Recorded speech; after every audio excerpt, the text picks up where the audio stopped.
Hello. Hello.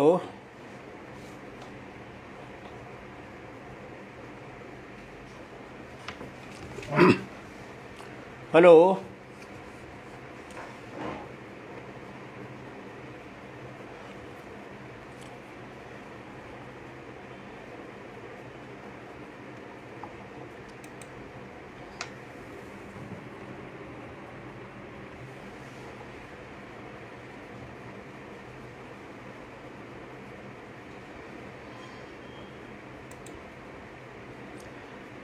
हम लोग शुरू कर रहे हैं।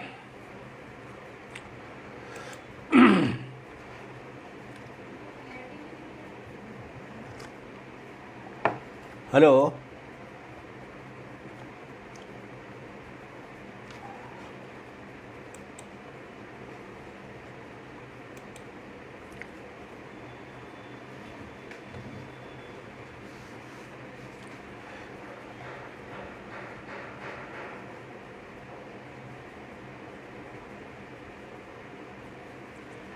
कॉमरेड्स, हम लोग शुरू कर रहे हैं।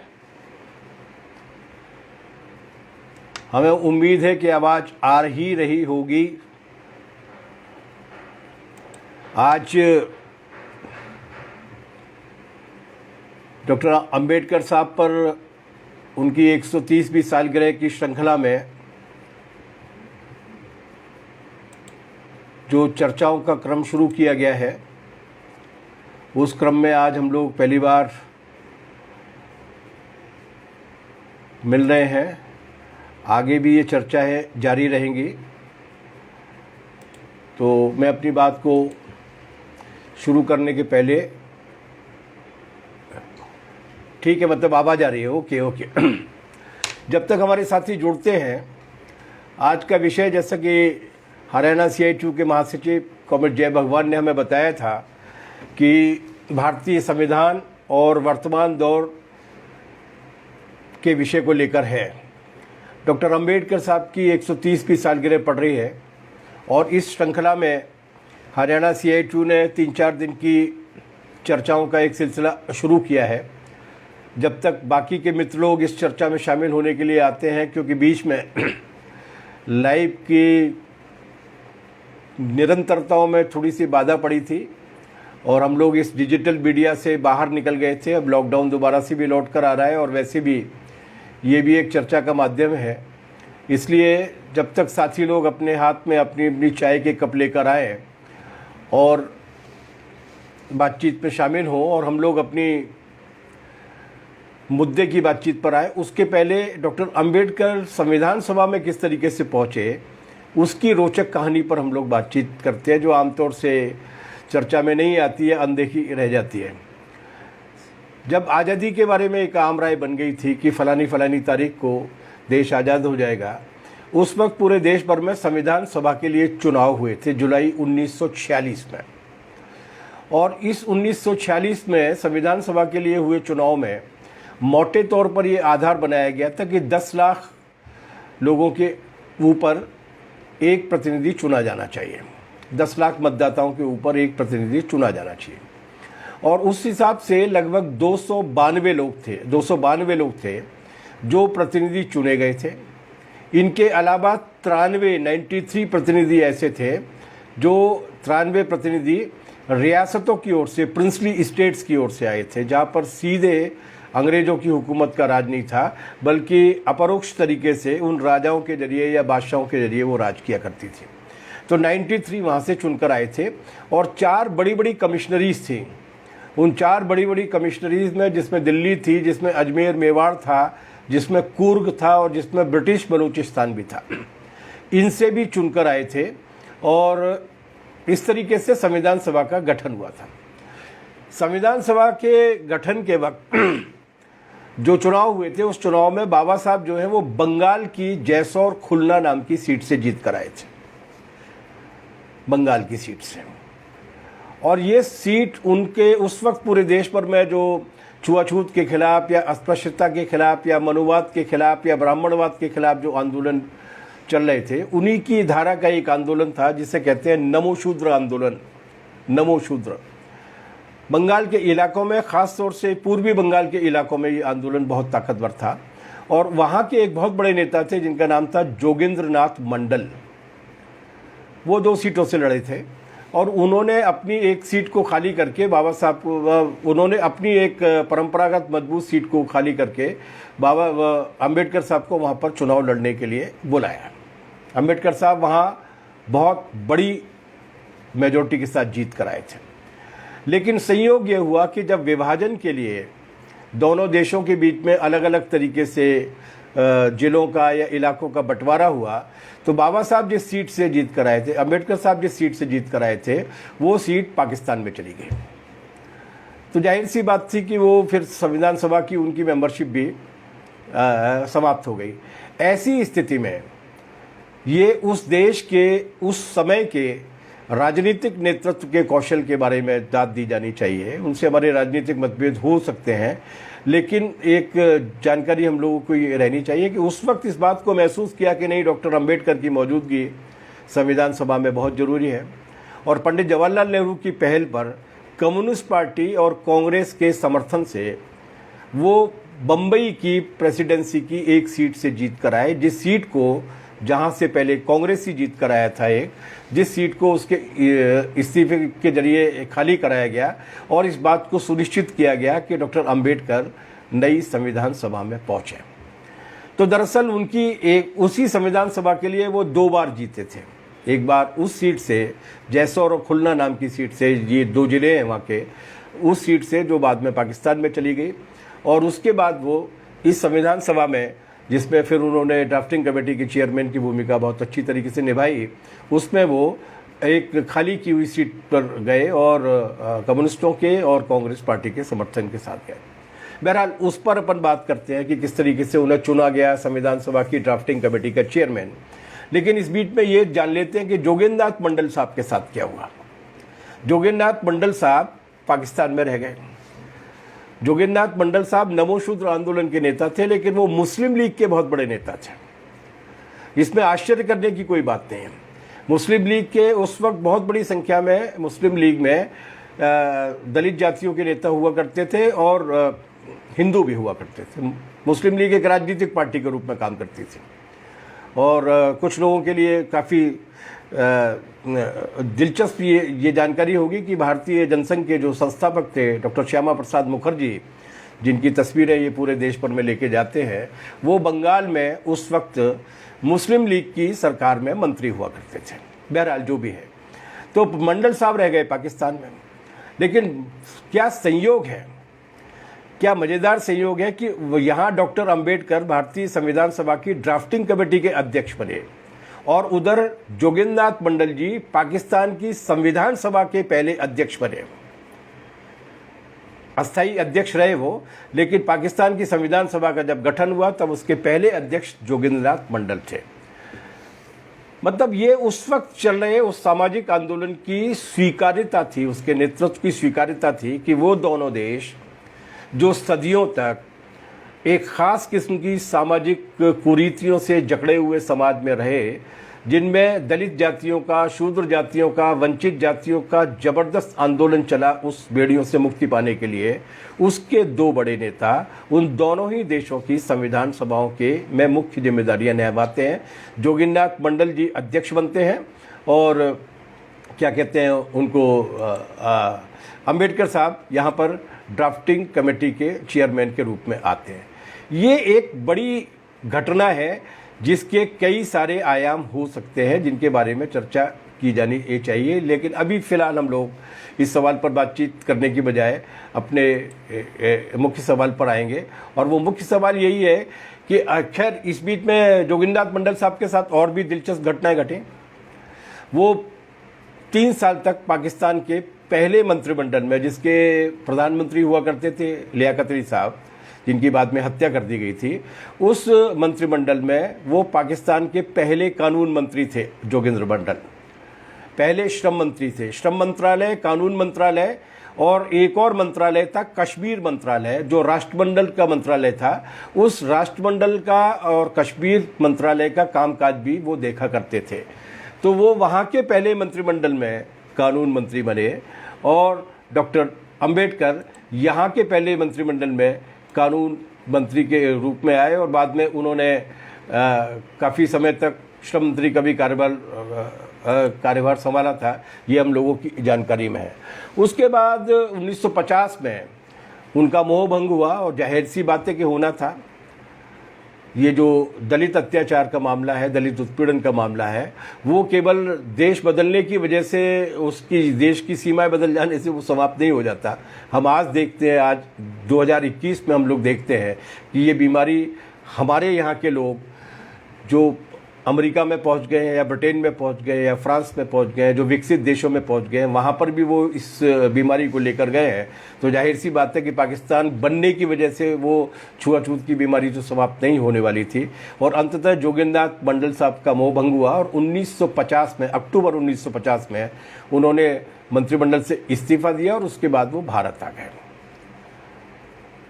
5 अक्टूबर 1968 को उनका देहांत हुआ था। इस बीच में उन्होंने क्या राजनीतिक सक्रियता की या क्या उनकी भूमिका थी, इसके बारे में कोई उल्लेखनीय जानकारी नहीं है। ऐसा लगता है कि जैसे वो वहाँ से हताश होकर, निराश होकर लौटे थे और उसके बाद फिर उन्होंने किसी भी तरीके की राजनीतिक कार्रवाइयों में हिस्सा नहीं लिया। लेकिन जोगिंद्रनाथ मंडल भारतीय आंदोलन की, मतलब भारतीय प्रायद्वीप की, इंडियन सबकॉन्टिनेंट के उस आंदोलन की एक बड़ी हस्ती है। और इस मामले में ये रेखांकित की जाने वाली बात है, दोबारा दोहराई जाने वाली बात है कि जिन्होंने बाबा साहब के लिए सीट खाली की थी, अंबेडकर साहब के लिए सीट खाली की थी, वो पाकिस्तान की संविधान सभा के अध्यक्ष बनते हैं, अस्थायी अध्यक्ष। और इधर डॉक्टर अंबेडकर भारत की संविधान सभा के ड्राफ्टिंग कमेटी के चेयरमैन बनते हैं। बहरहाल भारत के संविधान का जो निर्माण है, भारत की संविधान सभा ने कुल मिलाकर 2 साल 11 महीने और 18 दिन काम किया।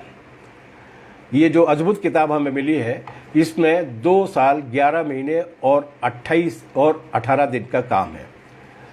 शायद 28 दिन का, मैं कुछ गलती हो सकती है इसमें, 28 दिन का। ये है वो पृष्ठभूमि, जिस पृष्ठभूमि में इस पूरे के पूरे संविधान की प्रक्रिया को हम लोगों को समझना होगा। अब आते हैं अपन लोग मुख्य सवाल पर, लेकिन उस मुख्य सवाल पर आने के पहले भी एक और कैवेट, एक और पूर्व चेतावनी, एक और थोड़ी सी सावधानी रखे जाने की बात है। आमतौर से डॉक्टर अंबेडकर संविधान के निर्माता के रूप में जाने जाते हैं और इस बात को बड़ी फख्र से कहा जाता है, कहा भी जाना चाहिए। वो ड्राफ्टिंग कमेटी के चेयरमैन थे, लेकिन उन्हें भारतीय संविधान के निर्माता के रूप में देखा जाता है। और वो संविधान सभा में जब ड्राफ्टिंग कमेटी के चेयरमैन का चुनाव हो रहा था, तब वो लगभग सारे खेमों के वोट लेकर जीते थे। 389 की कुल मिलाकर स्ट्रेंथ थी, 389 की, और उसके बहुत मतलब ये कि 80%, 85% लोगों के वोट लेकर वो जीते थे। और इसमें भी कोई दो मत नहीं है कि भारत के संविधान में उनकी विजन का, उनके दृष्टिकोण का बहुत बड़ा योगदान है। इसमें भी कोई शक नहीं है कि वो जिस मकसद के लिए उस वक्त के राष्ट्रीय नेतृत्व ने उन्हें चुना था और उनमें जो विश्वास व्यक्त किया था, उस मकसद को उन्होंने पूरा किया। और भारत के संविधान को ये जो आधुनिकता का रूप दिया है, उस आधुनिकता के रूप में उनकी अपनी परवरिश, उनके अपने विचार और उनकी अपनी काबिलियत का बहुत बड़ा योगदान है। लेकिन डॉक्टर अंबेडकर को केवल संविधान तक सीमित करना या संविधान निर्माता तक सीमित करना एक बहुत बड़ी साजिश का हिस्सा है, बहुत बड़ी साजिश का हिस्सा है। और वो साजिश ये है कि उनके बाकी के रूप दबा दिए जाए, बाकी के रूप छुपा दिए जाए। गांव-गांव में डॉक्टर अंबेडकर के पुतले खड़े कर दिए गए, बहुत बड़ा सम्मान मिला उनको। लेकिन उन पुतलों के साथ एक खास बात है, एक ब्रांड है उसका, और वो ब्रांड ये है कि उनके हाथ में भारत के संविधान की किताब है। ये लोग भूल जाते हैं कि इसी संविधान की किताब के बारे में बाद के वर्षों में, अपने देहांत के 2-3 वर्षों के पहले से उन्होंने किस तरीके की बात बोलना शुरू की थी। खैर वो हमारी चर्चा का विषय नहीं है, लेकिन वो उस संविधान की सीमाओं को समझते थे। उस संविधान के निर्माता के बावजूद वो ये मानते थे कि ये संविधान पर्याप्त नहीं है। असली बाबा साहब अम्बेडकर केवल संविधान के निर्माता नहीं है। असली बाबा साहब का रूप दूसरा है, जिसे बहुत जानबूझकर सोची समझी साजिश के तहत छुपाने की कोशिश की जाती है, और हमें इससे समझना पड़ेगा असली बाबा साहब कौन है, असली डॉक्टर अम्बेडकर कौन है। असली डॉक्टर अम्बेडकर वो व्यक्तित्व हैं जिन्होंने भारत की हजारों साल पुरानी जाति व्यवस्था का काफी सुव्यवस्थित तरीके से अध्ययन किया था, उसकी जड़ों को खोज कर निकाला था, उन जड़ों को खाद पानी देने का काम जो करता है, उनको हरियाने का काम जो करता है, उस पूरे के पूरे तंत्र को खोज के निकाला था। और केवल इतना ही नहीं किया था, बल्कि इस विश्वेल को किस तरीके से समाप्त किया जा सकता है, इसके बारे में भी वो अपने हिसाब से बहुत सुव्यवस्थित योजना लेकर आए थे। बाबा साहब जाति शोषण के नियंत्रण की बात नहीं करते हैं, वो जातियों के अंत की बात करते हैं। डॉक्टर अंबेडकर की प्रिय किताब भारत का संविधान नहीं है, डॉक्टर अंबेडकर की प्रिय किताब है। 1938 में उन्होंने लाहौर में आर्य समाज के एक कार्यक्रम में देने के लिए जो भाषण तैयार किया गया था, जिसे वो भाषण उन्हें बाद में देने नहीं दिया गया, जिसका नाम था एनिहिलेशन ऑफ कास्ट, जातियों का विनाश। इसलिए बाबा साहब जातियों के ध्वंस की बात करते हैं। अब बाबा साहब मैं बार बार बोल रहा हूँ, तो मुझे ये याद दिलाना जरूरी है, और मेरे लिए और हम सब लोगों के लिए फख्र की बात है कि ये बाबा साहब नाम उन्हें कॉमरेड आर.बी. मोरे ने दिया था, जो कम्युनिस्ट थे और कम्युनिस्ट पार्टी की और सीपीएम के टिकट पर विधायक भी रहे थे। महाराष्ट्र में सीपीएम के नेता रहे, और 1936 में अखिल भारतीय किसान सभा का लखनऊ में जो स्थापना सम्मेलन हुआ था, उस स्थापना सम्मेलन में भी वो शामिल रही है। तो उन्होंने आदर के साथ ये नाम दिया था डॉक्टर बी.आर. अम्बेडकर को बाबा साहब। बहरहाल बाबा साहब की एक और ख़ास बात थी, जिसे उनके हाथ में संविधान पकड़ा कर हम भूल जाते हैं, और वो ख़ास बात ये थी कि उन्होंने जाति और वर्ण के द्वैत की अद्वैतता को पहचाना था। ये थोड़ी कठिन हिंदी हो गई। ये बहस चलती है कि ये दो अलग अलग चीज़ें हैं, जाति और वर्ण। वर्ण और वर्ग दो अलग अलग चीज़ है, जाति और वर्ग दो अलग अलग चीज़ है। मोटे तौर पर जब देखते हैं हम लोग, तो कुछ अपवाद नज़र आ जाते हैं हमें, जिसके आधार पर लोग कहते हैं कि ये भी होता है और वो भी होता है।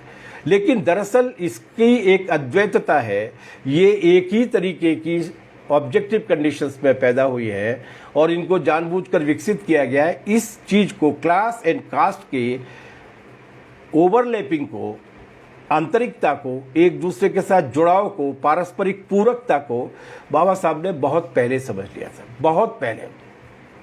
उनकी जो पहली थीसिस उन्होंने वहाँ पर लिखी थी अमेरिका की कोलंबिया यूनिवर्सिटी में, उस कोलंबिया यूनिवर्सिटी में भी उन्होंने कहा था कि भारत की परिस्थितियों में क्लास और कास्ट, ये दोनों चीज़ें इंटरलिंक्ड है, ओवरलैप करती है, इसलिए दोनों से एक साथ ही लड़ना पड़ेगा। उन्होंने कहा था कि ये रूप में भले ही अलग अलग दिखते हो, लेकिन सार में एक ही है, और इसीलिए दोनों तरह के शोषण के खिलाफ लड़ाई ही सामाजिक मुक्ति की गारंटी है। और ये बात उन्होंने अपनी जो पहली राजनीतिक पार्टी बनाई थी, जो 15 अगस्त 1936 को उन्होंने बनाई थी, उसका नाम रखा था उन्होंने इंडिपेंडेंट लेबर पार्टी, और उस इंडिपेंडेंट लेबर पार्टी का झंडा उन्होंने लाल रखा था। और इसके घोषणा पत्र में उन्होंने जो कहा था वो मैं उद्धृत करके आपके बीच में रख रहा हूं, क्योंकि वो दिलचस्प बात है, क्योंकि ये बात न केवल शासक वर्ग ही छुपाना चाहता है, बल्कि वो तथाकथित अम्बेडकरवादी भी छुपाना चाहते हैं, जिनका दरअसल अम्बेडकर साहब की विचारधारा के साथ या अम्बेडकर साहब के योगदान के साथ या उनकी धारणाओं के साथ कोई रिश्ता नहीं है, जो अम्बेडकर साहब को केवल एटीएम का पासवर्ड बनाना चाहते हैं, वोटिंग मशीन के एटीएम का पासवर्ड बनाना चाहते हैं, या अपने राजनीतिक भविष्य के लिए उनको एक फिक्स डिपॉजिट के रूप में इस्तेमाल करना चाहते हैं। और वो ये पहलू है कि वो जो इंडिपेंडेंट लेबर पार्टी बनाते हैं 15 अगस्त 1936 को, उस इंडिपेंडेंट लेबर पार्टी जिसका वो झंडा लाल रखते हैं, उसके घोषणा पत्र में वो साफ साफ कहते हैं कि भारतीय जनता की बेड़ियों को तोड़ने का काम तभी संभव होगा जब आर्थिक और सामाजिक दोनों तरह की असमानता और गुलामी के खिलाफ एक साथ लड़ा जाए, एक साथ लड़ा जाए। मुझे मालूम नहीं है कि मैं ये नहीं कह सकता कि मायावती जी ने ये सब पढ़ा है कि नहीं पढ़ा, लेकिन मायावती जी ने अगर पढ़ा है और इसके बाद भी उन्होंने अगर उसको नहीं समझा है तो वो अंबेडकर साहब के नाम का दुरुपयोग कर रहे हैं। वो तमाम सारे राजनीतिक नेता जो इन दोनों तरीके की लड़ाइयों को एक साथ नहीं लड़ना चाहते, वो अंबेडकरवादी होने का ढोंग कर सकते हैं, पाखंड कर सकते हैं, लेकिन अंबेडकर साहब के अनुयायी नहीं हो सकते। उन्होंने असल में उनकी जो राजनीतिक पृष्ठभूमि थी वो फेबियन थी। ये फेबियन जो है, फेबियन एक बड़ी राजनीतिक धारा थी जो 19वीं सदी में जब मार्क्सवाद पैदा हुआ था, ठीक उसी के आसपास इस विचारधारा का भी विकास हुआ था।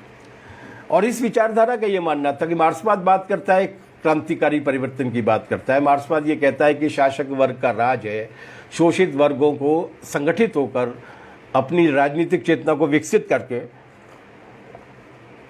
इस राज को पलटना होगा और उसको पलटने के लिए क्रांति करनी होगी। ये जो फेबियंस थे वो भी समाजवाद में विश्वास रखते थे। वो भी विश्वास करते थे कि बराबरी होनी चाहिए, हर तरीके की असमानताएं दूर होनी चाहिए।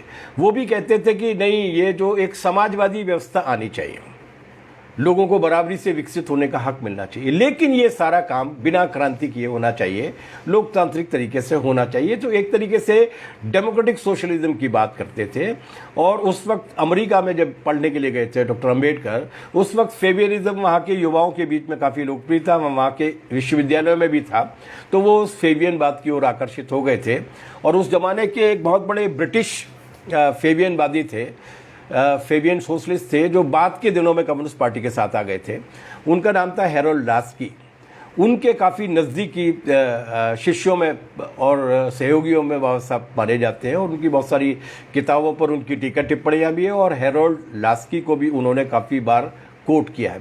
बहरहाल वो एक अलग बात थी। तो जो हम कहना चाहते हैं वो ये कि उनकी भाषा वो जॉर्गन नहीं थी जिस जॉर्गन में वर्ग की, वर्ग संघर्ष की, वर्गीय शोषण की बात की जाती है, क्योंकि वो फेबियन थे।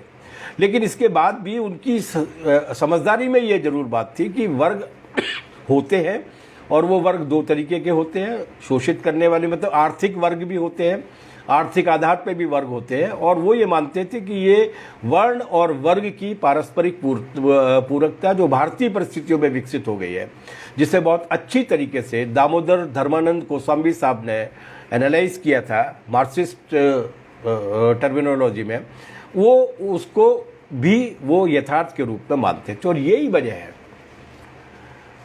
ये वो पृष्ठभूमि है जिसे समझकर हम अगर संविधान तक पहुंचेंगे और आज की चुनौती तक पहुंचेंगे तो हमारे लिए काफ़ी उपयोगी होगा। और यही वो परिस्थितियां हैं, यही वो वजह है कि आप डॉक्टर अंबेडकर की सक्रियताओं के आयाम देखिए। वो महाड़ का सत्याग्रह भी कर रहे हो, 14 तालाब के पानी की लड़ाई भी लड़ रहे हैं, मनु की किताब भी जला रहे हैं, गांधी के साथ तीखी बहस भी कर रहे हैं, गांधी जी के साथ। लेकिन इसी के बीच में वो ट्रेड यूनियन भी बना रहे हैं, इसी के बीच में वो मजदूरों की लड़ाई लड़ने का समय भी निकाल रहे हैं। ये जो बड़ा योगदान था, ये बड़ा योगदान उनकी उस समग्र समझ से जुड़ा हुआ था जो ये मानता था, ज्योतिबा फुले के जमाने से ये धारा चली आई है हमारे देश में, जो ये मानती थी कि नहीं, ये दोनों तरीके के शोषण है और इन दोनों तरीके के शोषण का आपस में रिश्ता है और इन दोनों से एक साथ ही लड़ा जा सकता है। उनका एक और बड़ा योगदान था जिसके बारे में हम लोगों ने कई बार बातचीत की, अभी उस पर ज़्यादा समय देने का वक्त नहीं है, और वो ये कि महिलाओं के अधिकारों के लिए, महिलाओं की मुक्ति के लिए उनकी जो समझदारी थी वो उनके ज़माने में जितने भी मुख्य धारा की राजनीतिक पार्टियों के नेता, दार्शनिक और विचारक हुआ करते थे उनसे मीलों आगे थी। वो पहले नेता थे ऐसे जिन्होंने जाति का क्लास ही नहीं पहचाना था बल्कि जाति का जेंडर भी पहचाना था। और उन्होंने कोलंबिया यूनिवर्सिटी में अपनी जो थीसिस सबमिट की थी उसमें उन्होंने जाति के जेंडर को पहचानते हुए जो टिप्पणी की थी, मैं उसका उदाहरण आपके बीच में रख रहा हूं। उस थीसिस में उन्होंने ये लिखा था कि जाति की मुख्य विशेषता जाति के अंदर ही शादी करना है, कोई स्त्री अपनी इच्छा से शादी नहीं कर सकते। हरियाणा के परिप्रेक्ष्य में और पूरे हिंदी पट्टी के परिप्रेक्ष्य में ये महत्वपूर्ण चीज़ है। कोई स्त्री अपनी इच्छा से शादी नहीं कर सकती। ये बाल विवाह की रस्में और विधवा विवाह पर रोक, इसके पीछे मुख्य वजह है कि कोई स्त्री प्रेम भी नहीं कर सकती, उसके प्रेम पर भी रोक लगा दी गई। उन्होंने कहा था कि जाति की ये जो दीर्घायुता है, जाति की ये जो लॉन्गेविटी है, उस लॉन्गेविटी का मुख्य कारण है जेंडर के साथ उसे जोड़ दिया जाना। भारत का संविधान इसीलिए प्रोत्साहित करता है अंतरजातीय विवाहों को, जिन्हें अब ये सरकार धर्मांतरण कानून की आड़ में उनको भी रोकने की कोशिश कर रही है। लेकिन उन्होंने ये काम किया तो, और ये उनका इस सवाल पर कितना जबरदस्त कमिटमेंट था स्त्रियों के, महिलाओं के अधिकारों को लेकर और महिलाओं के लिए लोकतंत्र की बात को लेकर, कि वो भारत के पहले कानून मंत्री होते हुए जब उन्होंने हिंदू कोड बिल को पेश किया और जिसमें उन्होंने हिंदू महिलाओं को संपत्ति में, स्वत्वाधिकार में, विरासत में अधिकार देने की बात की, जब उन्होंने पुनर्विवाह के इन सारी चीज़ों की बात की, जब उन्होंने ये जो असमानता मनु की वजह से पूरे के पूरे हिंदू समाज में फैली हुई थी, उसके लिए कानून बनाने का जब हिंदू कोड बिल किया, तब उनके खिलाफ उस वक्त के जो जनसंघी, हिंदू महासभाई और ये आरएसएसी तो जुलूस निकाले ही, धरने निकाले, न जाने कितने कार्टून छपे, न जाने कितने पुतले उनके फूके गए। लेकिन उस वक्त के जो कांग्रेस के बीच जो पोंगापंथी नेता थे, जो कांग्रेस जो तथाकथित प्रगतिशील पार्टी थी, उस कांग्रेस के जो पोंगापंथी नेता थे, जिसमें उस वक्त के राष्ट्रपति डॉक्टर राजेंद्र प्रसाद जी भी थे, जिसमें सरदार पटेल भी थे, हालांकि वो ज़्यादा दूर तक रहे नहीं, जिसमें बाकी तथाकथित प्रगतिशील नेता, जो कभी कोई उत्तर प्रदेश का मुख्यमंत्री हुआ करता था, कोई बॉम्बे का मुख्यमंत्री हुआ करते थे, मोरारजी भाई देसाई, और यहाँ पर वो जो पंत थे या उनके पहले वाले जो संपूर्णानंद थे, इन सारे के सारे लोगों ने अंबेडकर साहब के खिलाफ एक मुहिम छेड़ दी और एक ऐसी स्थिति पैदा हो गई जब ये फैसला लिया गया कि हिंदू कोड बिल को उस रूप में पास नहीं कराया जाएगा। 20-30 साल में बाद में अलग अलग तरीके से उसको पारित कराया गया, लेकिन उस वक्त पारित नहीं हुआ। इसकी वजह से डॉक्टर अंबेडकर ने मंत्रिमंडल से इस्तीफा देने का फैसला लिया। तो उनका जो अपने वैचारिक आग्रह थे या समाज सुधार के प्रति उनके जो फॉर्मूले थे, जो सूत्रीकरण थे, उनके प्रति उनकी निष्ठा इतनी थी कि उन्होंने उस वक्त इस्तीफा देने का भी फैसला लिया था। इस पूरी पृष्ठभूमि के साथ अब हम हमारे समय के सबसे कठिन चुनौती से घिरे हुए मुद्दे संविधान के बारे में बात करना चाहते हैं। संविधान पर क्या चुनौतियां हैं, संविधान पर क्या खतरे हैं, इसके पर आने के पहले इस संविधान की किताब की विशिष्टता क्या है उसको समझना जरूरी है। जब तक हम उसका महत्व नहीं समझेंगे, तब तक हम उस पर मंडराने वाले खतरों के बारे में एहसास नहीं कर पाएंगे। ये कई मामलों में अनोखी किताब है। जिस इलाके में हम लोग रहते हैं, जम्बू द्वीप, भारत खंड है, जो अविभाजित हिंदुस्तान था, जो आज पाकिस्तान में या बांग्लादेश के रूप में बन गया है एक हिस्सा, ये वो इलाका है जहाँ पर दुनिया की जो 3-4 प्राचीनतम सभ्यताएं हैं, जो 3-4 प्राचीनतम दार्शनिक परंपरा है, वो मौजूद है। विराट साहित्य मौजूद है। दुनिया की सबसे पुरानी भाषा जिसे कहा जाता है तमिल भाषा, अगर आदिवासी भाषाओं को छोड़ दिया जाए तो वो तमिल भाषा का संगम साहित्य हमारे पास मौजूद है। संस्कृत और प्राकृत जैसी भाषा है। संस्कृत अभिजात्य वर्ग की और एक जाति विशेष की, वर्ण विशेष की भाषा थी। प्राकृत आम जनता की भाषा थी। इन पुरानी भाषाओं के साथ साथ, इन प्राचीन भाषाओं के साथ साथ सैकड़ों नई भाषाएं, सैकड़ों और हजारों बोलियां हैं। इन सैकड़ों भाषाओं और हजारों बोलियों में विविध साहित्य है, दर्शन है उसमें, साहित्य है उसमें, संस्कृति है उसमें, नाटक है उसमें, धर्म है उसमें। इन सारी भाषाओं की किताबों को संग्रहित करके अगर देख लिया जाए तो इस 5000 वर्ष के इतिहास में भारत का संविधान जो 26 जनवरी 1950 को इस देश में लागू हुआ, वो पहली किताब है 5000 साल की सभ्यता में जो हर तरह के श्रेणीक्रम को, जाति, वर्ण, लिंग, भाषा, क्षेत्र के आधार पर ऊंच नीच और गैर बराबरी को प्रतिबंधित करती है। यह है इसकी सबसे बड़ी खासियत। ये इतनी समृद्ध सभ्यता में पहली किताब है जो इंसान की बराबरी की बात करती है, कम से कम लिखा पढ़ी में, जो ये कहती है कि किसी को भी लिंग के नाम पर, भाषा के नाम पर जाति के नाम पर, वर्ण के नाम पर, क्षेत्र के नाम पर छोटा या बड़ा नहीं माना जाएगा। अगर कोई मानेगा तो उसको दंडित किया जाएगा, दंडनीय अपराध बनाते हैं। उन असमानताओं को आपराधिक बताती है, उन असमानताओं को जिन्हें कुछ शातिर धूर्तों ने पिछली 1,500-2,000 साल में धर्म का बाना पहना दिया था, जिन्होंने कहा था कि ये धर्म सम्मत है कि तुम नीचे हो और वो ऊपर है, ये धर्म सम्मत है कि तुम्हें कुचला जाएगा, तुम्हारे साथ अन्याय किया जाएगा, और ऊपर वाले को धर्म ने वो अधिकार दिया है। उन्होंने उसको चुनौती दी। भारत के संविधान की किताब उसको न केवल चुनौती देती है, बल्कि न केवल धर्म का माना पहना दिया, बल्कि भगवानों की भी सील मोहर लगवा दी कि फलाने भगवान ने ये कहा था कि वर्ण तो मैंने बनाए हैं लेकिन मैं भी नहीं बदल सकता इनको। इन सारी भ्रांत धारणाओं को निर्मूल किया और कागज में उन्होंने लिखा कि अब 26 जनवरी 1950 के बाद भारत में ये सब नहीं चलेगा। तो मामूली काम नहीं था। इसने भारतीय समाज, एक सोए हुए, ठहरे और जड़ संबंधों में जकड़े समाज के रूपांतरण की सीढ़ियों का, ऊपर चढ़ने वाली सीढ़ियों का, सदियों से जो दरवाजा बंद था उस दरवाजे को खोला। वो दरवाजा किस तरह बनता आज अपने पास समय नहीं है, क्योंकि फिर अपन बाकी की बातों रह जाएंगे।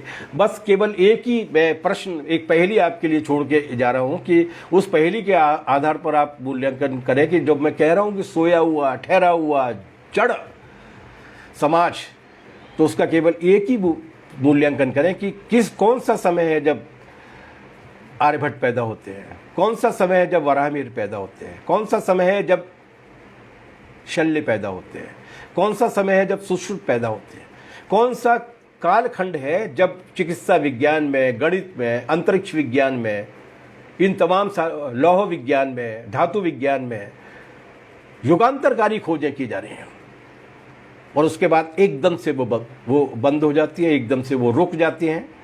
और उस ज़माने में, जैसा कि पंडित नेहरू ने अपनी आत्मकथा में लिखा है कि उस ज़माने में जब यूरोप के लोग बिना कपड़ों के पेड़ों पर रहा करते थे, उस ज़माने में इस देश के धातु वैज्ञानिकों ने ऐसा धातु विज्ञान खोज लिया था कि कुतुब मीनार के बगल में जो लोहे की लाट लगी हुई है उस पर 2700 साल से जंग नहीं लगी।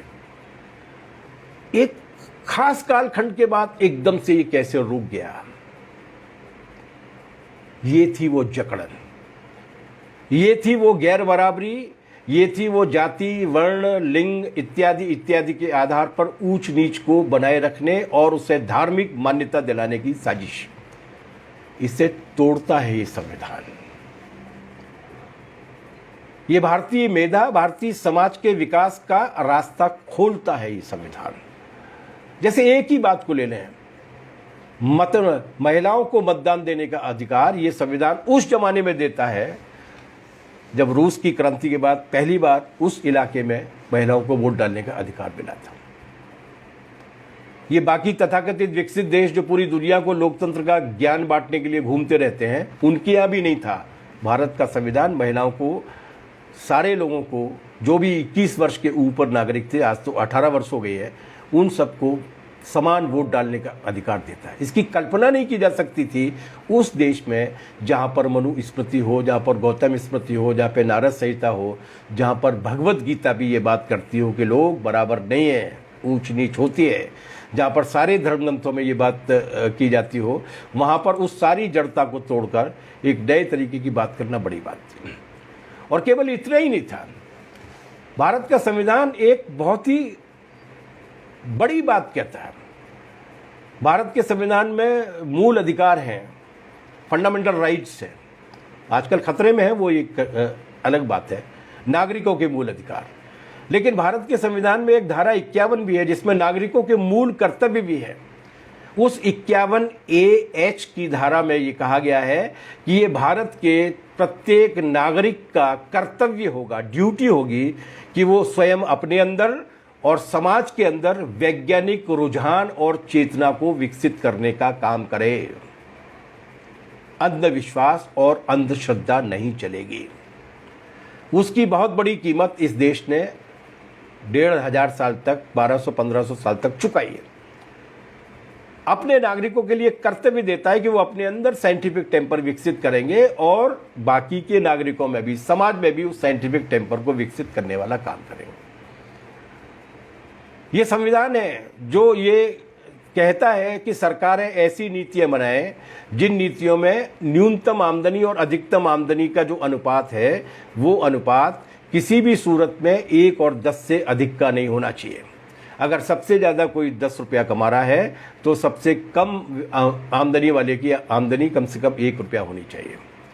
90 करोड़ रुपया प्रति घंटा कमाया है मुकेश अंबानी ने पिछले 11 महीने के अंदर। उस पृष्ठभूमि में देखिए कि ये संविधान किस तरीके के समाज की कल्पना करता था और हम कहाँ आ गए।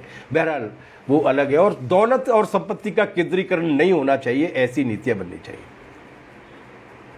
ये संविधान की किताब की विशेषता। और आज इस सब को उल्टा जा रहा है। मौजूदा समय विडंबना का समय है। अंग्रेज कम से कम पानी के जहाज में बैठकर आए थे। अंग्रेजों ने प्लासी की लड़ाई लड़ी थी। उसके बाद 1757 में इस देश को गुलाम बनाया था। यहाँ पर गुलाम बनाने वाली ताकतें और पिछले अनेक सालों की उपलब्धियों को छीन लेने वाली ताकतें, भारतीय संविधान को अप्रासंगिक बनाने वाली ताकतें टेलीविजन के बुद्धू बक्से से निकली हैं, ईवीएम की मशीनों से निकली हैं। और वो क्या कर रही हैं?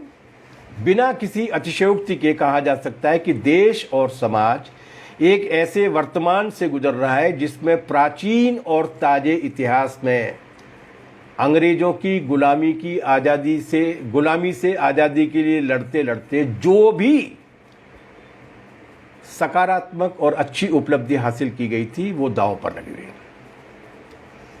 समाज को धकेल कर उसे पूरी तरीके से मध्य युग में पहुंचाए जाने की बात हो रही है। किस तरीके की घटनाएं घट रही हैं उसको पूरी तरीके से उस मध्य युग में पहुंचाने की बात हो रही है। और उस मध्य युग के अंधेरे को लाने के जो पुजारी हैं वो अपने पूरे उरूज पर हैं। मीडिया पर उनका कब्जा है, ज़्यादातर पार्लियामेंट्री इंस्टीट्यूशन पर भी उनका कब्जा है, विधानसभा में उनका कब्जा है, लोकसभा में उनका कब्जा है, राज्यसभा में कब्जा नहीं है तो उसको बाईपास करने की तिकड़म उन्होंने सीख ली है। लोकतंत्र, संविधान और संसदीय लोकतंत्र दोनों ही उनके निशाने पर हैं। जो कल्याणकारी राज्य की अवधारणा हमारी आज़ादी के आंदोलन में विकसित होकर आई थी, जिसे संविधान में लिखा गया था, उसको पूरी तरीके से उल्टा जा रहा है। मनुष्यों के बीच में समानता के बारे में जो धारणा थी, हर तरह की गैर बराबरी को मिटा देने की जो समझदारी थी, उसे अपराध बताया जा रहा है। और अगर इस तरीके की मांगे कोई करता है तो उसको राष्ट्रद्रोही और देशद्रोही बताया जा रहा है। संपत्ति के केंद्रीकरण के बारे में बोलने की कोई आवश्यकता नहीं है। मुकेश अंबानी जी की 1 घंटे की आमदनी के बारे में मैंने आपको बताया ही। बात यह है कि हमने कई बार ये बात कही है कि जिस तरीके से समाज बदलता है उस तरीके से शब्द भी अपने अर्थ बदलने लगते हैं या शब्दों पर भी नए अर्थ आरोपित कर दिए जाते हैं। जैसे आर्थिक सुधार, जैसे मजदूर को अगर गुलाम बनाना है, उसके श्रम कानूनों को अगर छीनना है और उसकी जगह लेबर कोड जैसी मतलब झुंझुना उसके हाथ में थमाना है तो उसको वो कहेंगे श्रम सुधार। दरअसल वो सुधार नहीं है, मटिया मेट करने वाले। उसी तरीके से इस दौरान कमाई और लूट दोनों भी समानार्थी शब्द बन गए। ये कमाई है, ये लूट है। और केवल इतना ही नहीं है, लोकतंत्र के जो चारों खंबे कहे गए थे, विधायिका और कार्यपालिका और न्यायपालिका और मीडिया, ये चारों खंबे डगमग कर रहे हैं और न्यायपालिका भी इनसे अछूती नहीं रही है। बाकी सबको अधीनस्थ बनाने का काम किया जा रहा है और यही ऐसा काम करने वाले जो दुनिया के जो चतुर लोग हैं, बड़ी बड़ी कॉरपोरेट कंपनियां हैं, उन दानवों को भी यहाँ पर बुलाकर और उनका मातहत बनकर भी बड़ा खुश और गौरवान्वित महसूस कर रहा है हमारा शासक वर्ग। और इस तरीके का वातावरण बनाने की कोशिश कर रहा है कि बाकी के लोग भी इस पर गर्वित हों। ये अमेरिका का 7वां बेड़ा जो 1971 में आने से रोक दिया था, सोवियत यूनियन थी तब, अब लक्षद्वीप में टहल करके चला गया और न केवल चला गया बल्कि सॉरी करने के लिए भी तैयार नहीं है, हैकड़ी दिखा रहा है। हमारी सरकार उसका विरोध तो छोड़िए, निंदा तो छोड़िए, एक मतलब जिसको कहते हैं ना कि एक अप्रसन्नता व्यक्त करने के एक शब्द भी इस्तेमाल करने के लिए तैयार नहीं है, यहाँ आके खड़े हो गए। और जहाँ तक अंधविश्वास की बात है तो उसके घंटे और घड़ियाल तो खुद ब्रह्मा जी बजा रहे हैं, संवैधानिक पदों पर बैठे हुए लोग बजा रहे हैं। तो ये जो और असहमतियाँ हैं, अगर जो हमारे लोकतंत्र की, जो किसी भी लोकतंत्र की जान होती है, जो असहमतियाँ हैं, उन असहमतियों को पूरी तरीके से कुचला जाएगा, किसी भी तरीके की बहस नहीं होगी, किसी भी तरीके का विमर्श नहीं होगा और पूरे समाज के वातावरण को घुटन भरा बना दिया जाएगा। और आने वाला कल कैसा होगा इसको लेकर आशंकाएं पैदा कर दी जाएंगी। आज 90% से ज़्यादा नागरिकों में है, उन नागरिकों में भी जिन्होंने बीजेपी को वोट दिया है या जो बीजेपी को वोट दे रहे हैं, उन नागरिकों के मन में भी कल के प्रति आशंका है। चाहे वो रोजगार की आशंका हो, चाहे वो जीवन की आशंका हो, चाहे वो समाज में अपनी हैसियत को बचाए रखने की आशंका हो, सारी आशंकाओं से घिरा हुआ है समाज। अगर इस तरीके के हालात पैदा कर दिए गए हैं तो कहाँ पहुँचने वाला है ये देश। और ठीक यही वजह है कि इसमें संविधान रुकावट है। संविधान को या तो बाईपास करो, या बाईपास अगर नहीं कर सकते तो उसको कानून की किताब के रूप में रखा रहने दो और जो भी गैरकानूनी आचरण किए जा सकते हैं वो करो, जैसा कि किया जा रहा है। जो फंडामेंटल राइट्स हैं, जिनके बारे में सुप्रीम कोर्ट गोलकनाथ फैसले में भी ये बात कह चुका था कि इन्हें कोई नहीं बदल सकता, पार्लियामेंट भी नहीं बदल सकते, इन्हें केवल संविधान सभा के द्वारा ही बदला जा सकता है, वो सब बदले जाने हैं। चाहे वो 370 का सवाल हो, चाहे वो अभिव्यक्ति की स्वतंत्रता का सवाल हो, चाहे वो संगठित होने का सवाल हो, चाहे वो हड़ताल करने का सवाल हो, चाहे वो यूनियन बनाने का सवाल हो, उन सब पर भी जो फंडामेंटल राइट्स हैं उन सब पर भी हमला करने की कोशिश की जा रही है।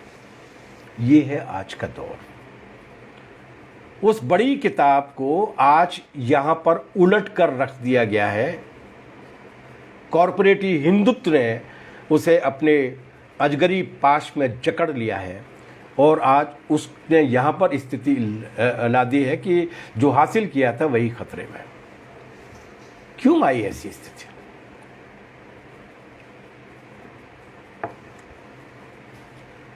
इसे समझने के पहले थोड़ी सी ये बात समझनी पड़ेगी कि ये संविधान आया कहां से।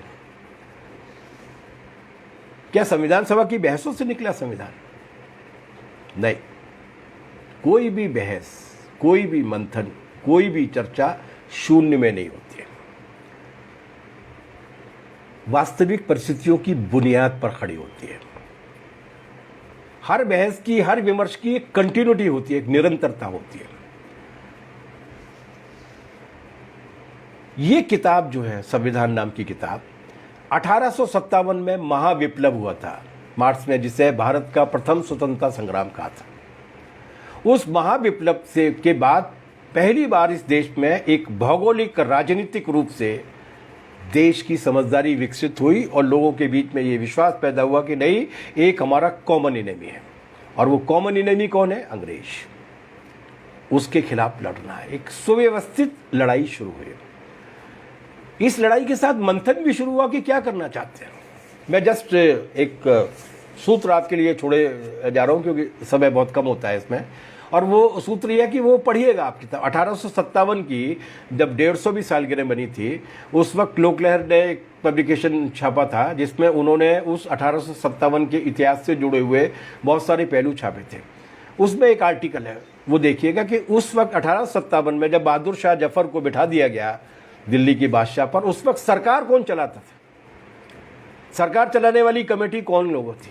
उसमें किसान थे, उसमें सैनिक थे, धर्मों की भी बराबरी थी, वो धर्मनिरपेक्ष भी थे। और क्या एजेंडा था उनका? देखिए तो सही किस तरीके की कल्पना थी। बहादुर शाह जफर की बादशाह वापस लाना नहीं था, बल्कि जनता का राज वापस लाना, उस वक्त की समझदारी के हिसाब से। 1857 उस वक्त की समझदारी के साथ। तो वो एक वैचारिक मंथन था। अंग्रेजों को हरा के लड़ाई को जीतना भी था, लेकिन उसके साथ साथ क्यों आए अंग्रेज, हम क्या करना चाहते हैं, ये भी समझना था। और ये जो वैचारिक बहस है, ये सबसे ज्यादा तेज हुई है 1919 के बाद, जलियांवाला बाग के बाद। 1920 में कम्युनिस्ट पार्टी बनती है, 1917 में रूस की क्रांति हो जाती है।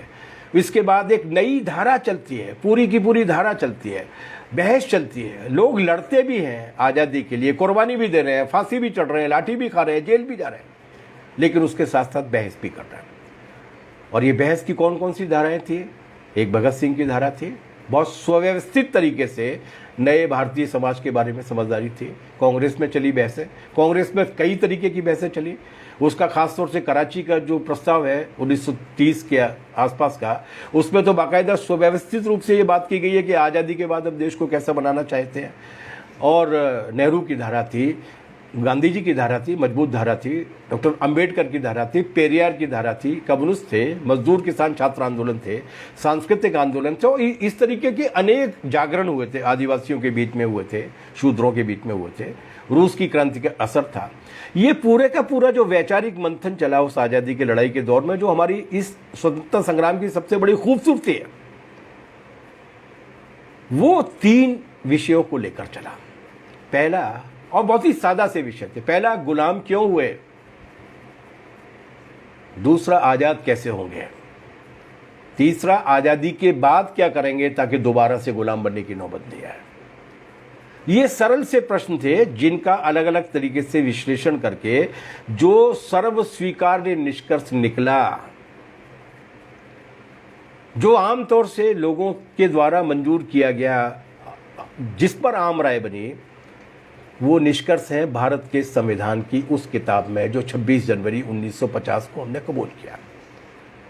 ये हमारा सार है उन कुर्बानियों का जो 90 वर्षों तक जो लड़ाई चली, 1857 से लेकर 1947 तक, 1857 से लेकर 1947 तक, उसका क्रीम है कि इन तीनों चीज़ों को किस तरीके से, 2 सबक और तीसरा निषेध किस तरीके से किया जा सकता है। आज उस पर जो खतरे मंडरा रहे हैं, इसके बारे में भी ये कोई अनायास नहीं आ रहे हैं। इसके बारे में संविधान के निर्माता सजग थे पूरी तरीके से। 25 नवंबर 1949 को आखिरी भाषण दिया है डॉक्टर अंबेडकर ने संविधान सभा में। ये वो दिन था जब संविधान सभा के सारे सदस्य इकट्ठा हुए थे और उन्होंने, जैसा कि मैंने आपसे कहा कि 2 वर्ष और 11 महीने और 28 दिन में जो किताब तैयार की थी उस पर वो दस्तखत करने के लिए आए थे। उसमें भाषण देते हुए बाबा साहब अम्बेडकर ने जो बातें कही थी, उनमें छुपा हुआ है वो संकट का कारण, जिस संकट में आज पूरे की पूरी भारतीय समाज, भारतीय राजनीति और भारत का भविष्य छुपा हुआ है। उन्होंने कहा था कि संविधान कितना भी अच्छा बना लें, इसे लागू करने वाले लोग अगर अच्छे नहीं होंगे तो ये भी बुरा साबित हो जाएगा। और आज हम अपनी आंखों से देख रहे हैं कि संविधान हमने बनाया, उसको लागू करने के लिए ऐसे लोगों को बिठा दिया जो इतने बुरे हैं कि उन्होंने इस अच्छे संविधान को भी बुरा बनाकर रख दिया। उन्होंने कहा था कि लेकिन इतने बुरे से बुरे सपने के बाद भी उन्होंने इस बात की तो कल्पना नहीं की होगी कि जो पूरी तरीके से उस संविधान के ही खिलाफ थे, वही एक दिन इस संविधान के जरिए ही चुनकर आ जाएंगे और सैकड़ों वर्षों में जो सुधार के जरिए, आंदोलनों के जरिए, जागरणों के जरिए जो उपलब्धि हासिल की गई है, उसको ही पूरी तरीके से दफनाने में लग जाएंगे। उसी सामाजिक चेतना को देशद्रोह साबित करने लगेंगे, मनुस्मृति की प्राण प्रतिष्ठा करेंगे। मगर आज स्थिति है, वो आरएसएस आज इस देश की सत्ता में है जिसने संविधान के बनाए जाने का विरोध किया था, जिसने कहा था कि संविधान सभा के गठन की कोई आवश्यकता नहीं है, जिसने कहा था कि इस भारत को संविधान की कोई आवश्यकता नहीं है, हमारे देश में बहुत पुराना संविधान है जिसका नाम है मनुस्मृति। आजाद देश उस मनुस्मृति के आधार पर चलना चाहिए। आज वही विचार सत्ता में बैठा हुआ है, उसने अपनी समझदारी बदली नहीं है। आज भी उसकी अवधारणा उसी विचार नवनीत में निहित है, जिस विचार नवनीत में एमएस गोलवलकर ने इस बात को साफ साफ शब्दों में कहा है कि संविधान की आवश्यकता नहीं है, हमें चाहिए मनुस्मृति के आधार पर। वो बहुत समाज की एकता को बनाने वाला जबरदस्त हथियार था। वो सत्ता में बैठे हैं, वो प्रशासन को ढालने की कोशिश कर रहे हैं उसी के हिसाब से, वो सत्ता के उसी के अनुरूप देश को चलाने की कोशिश कर रहे हैं और वो उसी के अनुरूप समाज को मरोड़ने की कोशिश कर रहे हैं। अभी औपचारिक रूप से संविधान बना हुआ है, लेकिन वो दिन दूर नहीं है कि अगर इनके हाथ में और ताकत आ गई तो वो संविधान को बदलने की भी कोशिश करेंगे। आज के दौर का सबसे बड़ा संकट यह है, आज के दौर का सबसे बड़ा संकट यह है कि हम एक ऐसे मोड़ पर आके खड़े हो गए हैं जहां एक ओर अंधेरी गुफा है और दूसरी ओर वो उपलब्धियां हैं जिनके आधार पर हम पिछले 60-70 साल में थोड़ा बहुत गुफाओं से बाहर निकल कर आए। इसी भाषण में बाबा साहब ने एक बात और कही थी और उन्होंने कहा था कि अपनी शक्तियां किसी व्यक्ति, भले ही वो कितना महान क्यों नहीं हो, उसके चरणों में रख देना, उसे इतनी ताकत दे देना कि वो संविधान को पलट दे। संविधान और लोकतंत्र के लिए खतरनाक स्थिति है। इस वाक्य को दोबारा से पढ़िए। अपनी शक्तियां किसी भी व्यक्ति के हाथ में, उसके चरणों में रख देना, भले ही वो कितना भी महान क्यों नहीं हो। उस वक्त गांधी हुआ करते थे, उस वक्त नेहरू हुआ करते थे, उस वक्त पटेल हुआ करते थे, जो वाकई में महान व्यक्तित्व थे। उनको संबोधित करके, उनकी ओर इशारा करके वो कह रहे हैं कि इन लोगों के हाथ में भी अगर रख दोगे तो संविधान सुरक्षित नहीं रहेगा, देश सुरक्षित नहीं रहेगा। ये बहुत खतरनाक स्थिति है। और आगे वो बोले थे कि राजनीति में भक्ति या व्यक्ति पूजा, राजनीति में भक्ति या व्यक्ति पूजा संविधान के पतन और नतीजे में तानाशाही का सुनिश्चित रास्ता है। क्या हो रहा है पिछले 6 साल में? 1975 से 77 के बीच में इंटरनल इमरजेंसी, आंतरिक आपातकाल के रूप में, आपके यहाँ भी अनेक साथी हैं जो उस वक्त जेल में गए थे, कॉमरेड इंद्रजीत सिंह जी सहित मीसा में बंद हुए थे। वो जो आंतरिक आपातकाल जो देश भुगत चुका था, उसमें पिछले 6 वर्षों से एक भक्ति काल चल रहा है। ये तुलसी और सूरदास और कबीर के जमाने वाला भक्ति काल नहीं है, ये भक्त काल है। भक्त काल, एकल पद पातशाही, एकानुचालिक वर्तता। जो भी होगा वो एक के कहने पर होगा, और वो एक किसके कहने पर चलेगा, उसका नतीजा क्या होगा, इसके बारे में कल्पना ही की जा सकती है। ये बर्बर तानाशाही का रास्ता, संविधान तो छोड़िए, ये मनुष्यता के निषेध का रास्ता है। और वो मनुष्यता का निषेध किस तरीके से हो रहा है और किस तरीके से लोगों के मानवीय मूल्यों को बदला जा रहा है, ये हमने अपनी आंखों के हाथ से देख लिया। ये कहाँ आ गए हम लोग, क्यों और कैसे आ गए हैं? इसके बारे में भी डॉक्टर अंबेडकर की चेतावनी, और वो तीसरी और बुनियादी चेतावनी उनकी ये थी कि हमने राजनीतिक लोकतंत्र तो कायम कर लिया है, मगर हमारा समाज लोकतांत्रिक नहीं है। उन्होंने कहा था कि भारतीय सामाजिक ढांचे में 2 चीजें अनुपस्थित हैं, एक स्वतंत्रता लिबर्टी और दूसरी भाईचारा और बहनापा फ्रेटर्निटी।